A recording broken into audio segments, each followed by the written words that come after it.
exhale, right? Making peace with yourself, accepting your circumstances, and most important, making peace with God.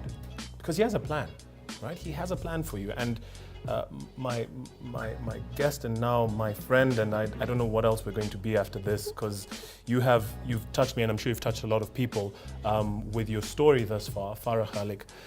You're now in a situation where 8 years on from being diagnosed with this condition that you've been told it's never going to change, you're stuck with it, and you've taken 8 years of searching for solutions, and you've decided, okay, you know what, God, it's me and you now, I accept, show me. Tell me a little bit about what happened after that. Well, I started going out. You started going out? Okay, I used to go out, but not wholeheartedly. Yes. Yeah. So I would really plan, let's go there, Mom would take me, and she never really, kept me indoors a lot. No, she was like, we have to go out, and I would be the one, no, I don't feel like, no, just being cranky. But no, after that, I was like, no, we have to go there, let's go to movies and do this and that. So there's a confidence that's now there with you. Even with now, because physically you're saying that you now put on the hijab, and at that time I have changed completely. I am not that girl, I'm a different person. Like, if my friends from school I would meet them on the road, like, they would pass me by, they wouldn't know who this is. Literally. Because I remember there was a time I went back to my high school, and my headmistress was like, who are you? And I'm like, I'm Farah. Farah Chobli, Farah. I used to be here, I studied here, and she would be like, she literally stared at me for a second. And she didn't want to show me that she was shocked or something. But I understood, and I'm like, and I smiled it off. I'm like, yes, I know I've changed a lot. And they'll be like, oh, I'm so sorry. And I'll be like, oh, come on. I don't need that pity party, That's amazing. I mean, you're the strong one now in all of this, because the whole world is looking at you and they're like feeling sorry for you, but you're like, listen. I'm used to this now. Come on. I'm used to this. I look at it every day in the mirror in the morning. And that's me. I cannot change it. What do you want me to do? That's incredible. I cannot change it. Where's that strength coming from, Farah? Where's that coming from? From inside, Mwenesi. After you accept yourself, and that's the difficult part, the most difficult part. After you submit yourself, like, God, now you're in control. Okay, I've been fighting. Here's the keys. Drive. Take the wheel. It's your show. Yeah, it's your show, and there's no pressure now. There's no pressure, like, I was like, okay, it's done. This is how I look like. I cannot change it. Just accept it and let's rock with it. And the beauty about that, both literally and mentally, is that now you're this confident, outgoing, vibrant person because you're at peace. The world around you can't understand and they can't deal with this. They're still in the pity. They're like, like, no, I'm over that, I've had 8 years of that. I'm done with it. I'm done with it. Yes. I'm trying to live now. Yes, let me live now. Okay. And so, obviously, while this is happening, while you're finding your peace and you're finding your comfort zone, there's still this issue that you need to deal with. Like, were your parents of the opinion that, oh, you seem like you're happy now, so let's stop looking for solutions to the condition? No, they never stopped. They never stopped. No, they never stopped. They could never stop. No, they never stopped. But the solutions they started decreasing. I think we tried to, maybe, I guess. We've done everything. There was under the Nairobi sky, under the Kenyan sky. So and I was doing my thing, and I think nothing was coming up. So and at that point is when I discovered blogs and social media. And I was exploring at that time. So I'm like, wow, if you can write, so that was like my outlet. Sure. I was channeling my feelings and my thoughts, and I created a blog. A friend of mine helped me out. And we did this blog, and I used to... A written blog? Yes, a written blog. And Mwenesi, I wouldn't lie to you, I was very shy taking pictures. I would take my picture, like on social media. I was on Twitter first, then Facebook, but I don't like Facebook a lot. So yeah, on Twitter, you need a picture, right? You need a some kind of profile thing, picture, So I would take a half picture, never showed my hands. I would always be half, and I would tell my brother to take a half picture, and I'd have it cropped out, you know, never show my hands. And always like smiling, but from far, you know, and try to, you know, like hide the marks with, of course, the editing tools. Social media. Trust everybody photoshops everything. You know, like let me just lip tuck here and change this and whatever, you know. So I would do that a lot, and that's it. Half shots, nothing beyond that. Because I don't know, I wasn't ready. I was like, oh my God, what would people think, you know? Like, and then I wanted to meet so many friends from Twitter and all, but then I would, you know, always like miss out and be like, okay, no, I don't think so. I'd fit in, you know? Because I don't know, it's so cool and happening on Twitter, you know? And I'm like, nothing is happening with me. I'm just at home, you know? And that's also nothing's happening with you. Like I'm not studying at that time. I'm not working, you know. I don't have a fun, cool life. But yes, I'm posting every day. And I'm not lying about anything. What are you posting about at this point? Fun stuff, like what I like to watch, what I am feeling at that time. You know, like clothes, fashion. I'm talking about stuff, you know, just generally stuff about my mom sometimes, and I talk about her a lot on Twitter. Everyone on Twitter knows her, and she's shocked. She's like, "How?" I know. She's like this celebrity. Like, what is this now? How do they know me? You know, I'm like, Mom, I talk about you all day, every day. So yeah, I was just living the basic life. You know, and that's basic. You know, social media. If you're not in a Ferrari or if you're not at Kempinski, that's you're basic, you know. So yeah, so that was my standard, and I was happy with it. I was content with it. I didn't want to, you know, try and fit in quotes. I didn't want to try and push myself so much that I want to be like that. You were just doing your thing, Yeah, because it's not possible. And I don't want to try even. I don't even want to try. I'm doing this. This is big enough for me. And when you started, what was the kind of feedback that you were getting? Positive. Alhamdulillah, very positive feedback. And then when that was happening, I started writing, and then I came across Sharon Mundia's blog. This is us. It was a big thing back then in 2009-10. So yeah, I was like, oh my God, I want to do fashion, you know, and I want to have my pictures taken like her, you know, walking on the street with pretty clothes and all. Then I'm like, oh my God, how am I gonna look like? You know, that's, no. So yeah, I continued with my writing, no pictures. What is the name of your blog? glambyfarah.com. Glambyfarah.com. Yeah, but there was a lot of writing, no pictures. Yeah, I continued with my writing. I loved writing. Now I'm really enjoying writing, you know. And I'm continuing with that. Bang on, let's do this, okay. Then I start posting pictures, you know. Of yourself? Yes, of myself. I'm just posting them anyhow, without any photoshops, without any editing. I'm just like, posting them. Ta-da! Here I am. Yeah. Whatever. Okay. Let's go. This is me. This is hello. Me. Yeah. You know, let's go. I opened another window for me, so I was like, let's see how this goes. Okay. I did have a few trolls. Sure. Yes, I did have a few trolls. I like how you're like now so experienced. Like, yeah, I had a few trolls. You know, you know what can you do with these trolls? You know, these guys. I know. I did have them on Instagram in the beginning, and some people just can't help being mean and useless. It's so unfortunate. Yeah. Yeah. Because why is hatred so easy? Yeah. Why? And why is positivity so hard? Like, if you try and be positive on social media, like, no one will retweet your tweet, no one will like your picture, something powerful you're saying. But the minute they see something trending, and it's always trending for the wrong reason. For the wrong reason. It's always negative, it's always banging someone on the wrong side, you know? Like, why? Why does that have to trend, and why something nice cannot trend?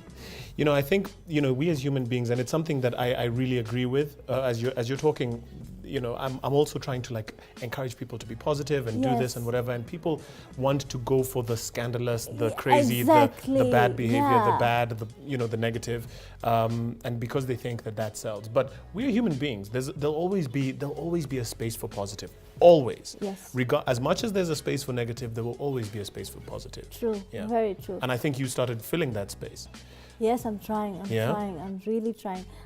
That's what I always put out, you know, positive stuff.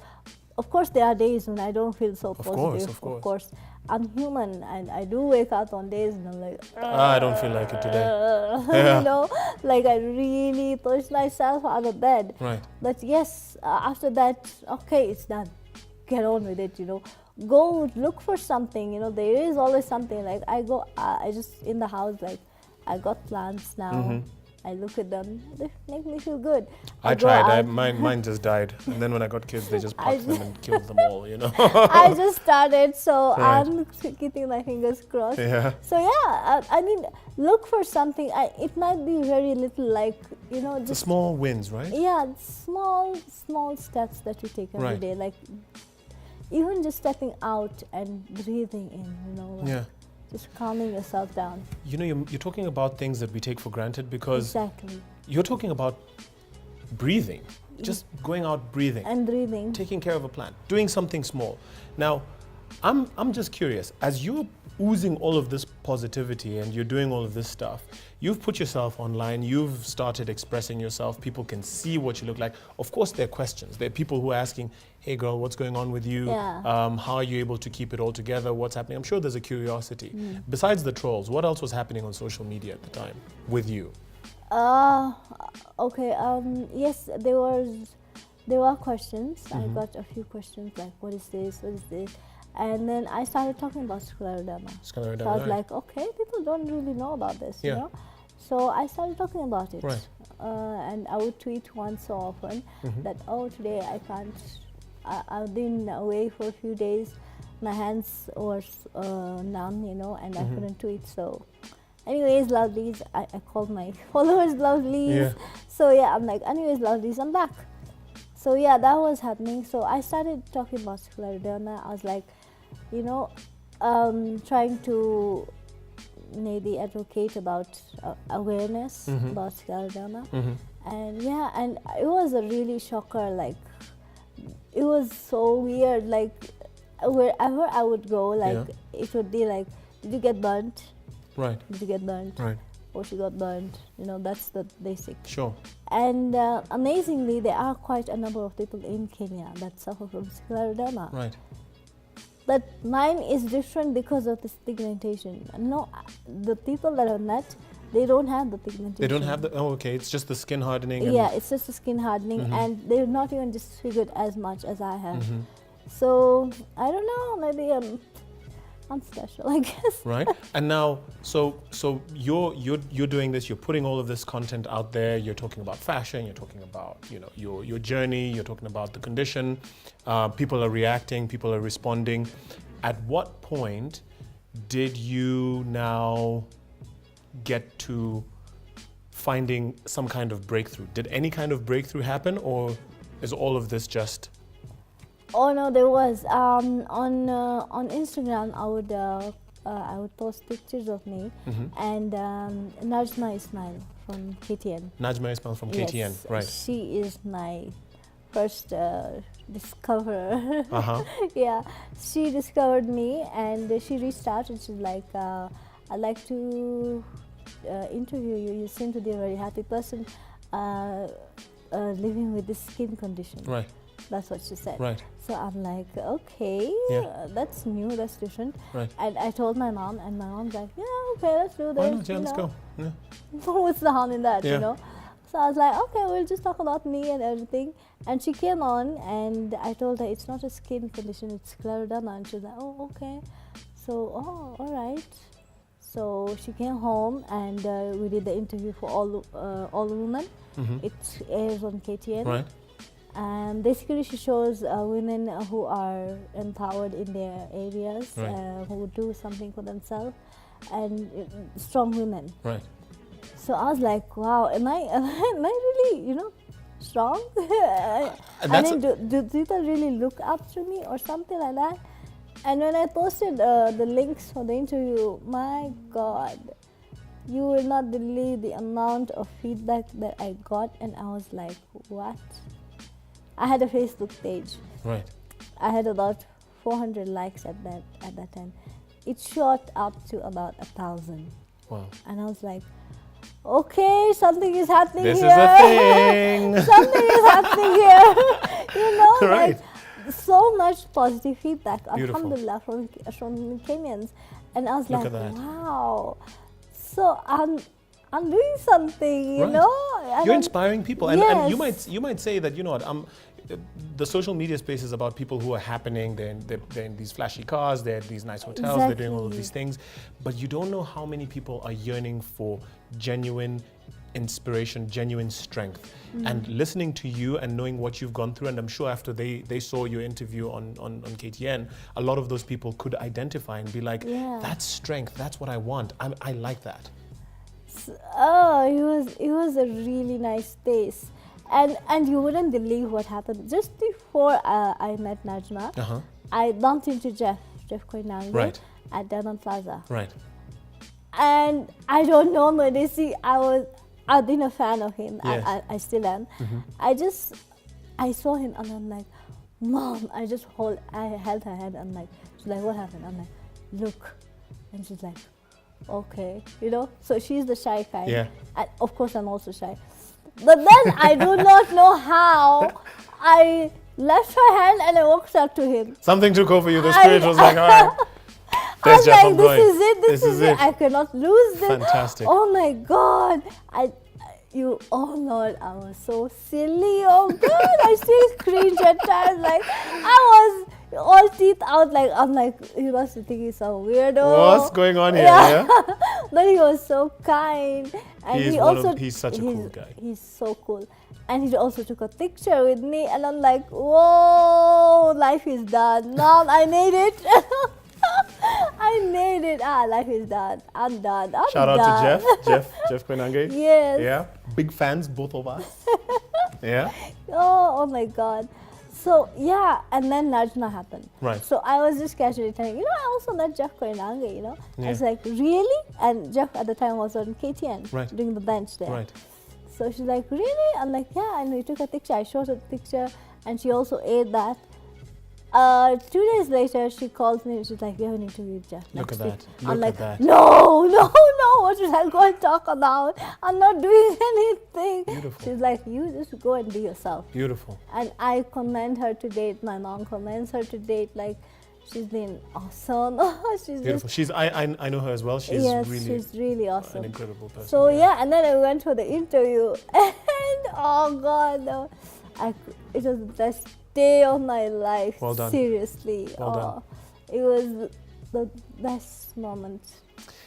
And now, you see, good things happen when you accept, when you submit, when you let go, and you're now riding this wave. Now, not only are you being an inspiration and being positive to a bunch of people, but it's feeding to you. You know the way they say that karma, it's coming back to you, right? Yeah. And so now I'm listening to you now, and you've gone from, this was such a dark space, this was such a horrible place, and I'm looking at your face and you're like, that was one of the greatest, I can see the light shining through, right? Yeah, it was, alhamdulillah, I cannot thank God enough. Yeah. And I'm blessed he came in and took control, right. He just came in and took over, and I'm happy that I let him in the first place. It was a journey. I guess I had to go through it, right.